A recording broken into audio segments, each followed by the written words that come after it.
나를 죽이지 못하는 고통은 나를 더 강하게 만든다.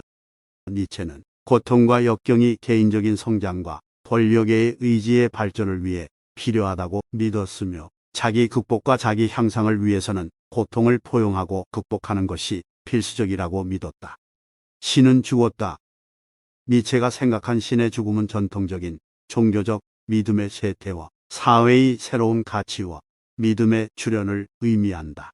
그는 종교적 신념에 기반을 둔 전통적인 도덕은 더 이상 현대 세계에서 관련성을 갖지 못하며, 사람들은 그들만의 가치와 신념을 창조할 필요가 있다고 믿었다.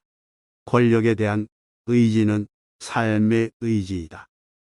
니체는 권력에 대한 의지가 삶과 인간 진화의 근본적인 원동력이라고 믿었으며, 그것은 자기 극복, 자기 향상, 자기 실현을 위해 필수적이라 말했다. 영원 회귀. 니체는 모든 사건이 같은 방식으로 무한히 재발할 것이며, 사람들은 자신이 하는 모든 일이 반복될 것을 알고 이 생각을 받아들이고 목적과 의도를 가지고 삶을 살아야 한다고 믿었다. 음악이 없다면 인생은 실수일 것이다. 니체는 예술과 아름다움이 인간의 존재에 필수적이며, 그것들이 삶의 의미와 목적을 준다고 믿었다. 그는 예술과 음악이 감정적이고 영적인 표현을 위해 중요하며, 그것들이 사람들이 물질적인 세계의 한계를 초월하도록 도울 수 있다고 믿었다. 살 이유가 있는 사람은 거의 모든 것을 견딜 수 있다. 니체는 사람들이 성취감 있는 삶을 살기 위해 목적의식과 의미를 필요로 하고, 이것이 자기 실현과 권력의지를 성취하는 데 필수적이라고 믿었다. 개인은 항상 집단에 압도당하는 것을 막기 위해 노력해야 한다. 니체는 개인이 독립적이고 자립하기 위해 노력해야 하며, 수능과 집단 사고의 압력에 저항해야 한다고 믿었다. 이러한 압력을 극복하고 자아 실현을 이루기 위해서는 초인의 개념이 필수적이라고 믿었다. 인간은 가장 잔인한 동물이다.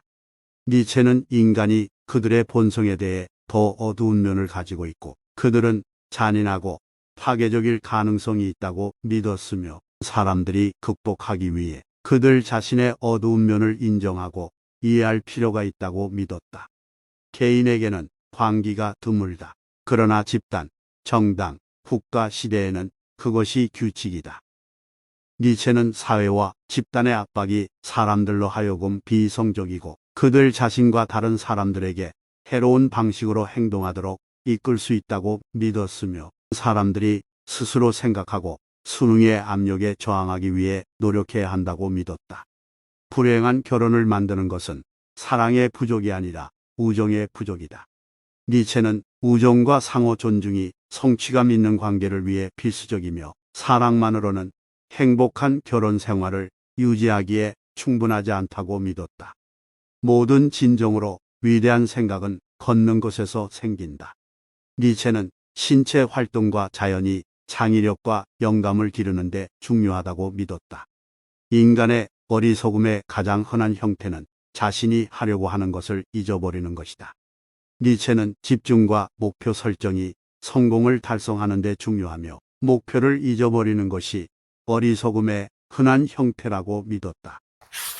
프리드리히 니체는 1844년에 태어나 1900년에 사망한 독일의 철학자, 문화 비평가, 시인이다. 그는 19세기에 가장 중요하고 영향력 있는 사상가 중 한 명으로 여겨진다. 니체의 작품은 시, 소설, 철학 논문 등 여러 장르에 걸쳐 있다. 그는 전통적인 도덕, 종교, 형이상학에 대한 비판뿐만 아니라 예술의 본질과 초인의 개념에 대한 글로 가장 잘 알려져 있다. 니체의 사상은 20세기 철학, 문화에 지대한 영향을 끼쳤으며, 전통적인 도덕, 종교, 형이상학에 대한 그의 비판은 오늘날에도 계속 논의되고 있다. 권력의 의지, 초인에 대한 그의 생각은 실존주의, 포스트 모더니즘, 비판 이론의 발전에 특히 영향을 미쳤으며, 전통적인 도덕과 종교에 대한 그의 비판은 또한 현대 윤리 발전에 영향을 미쳤다.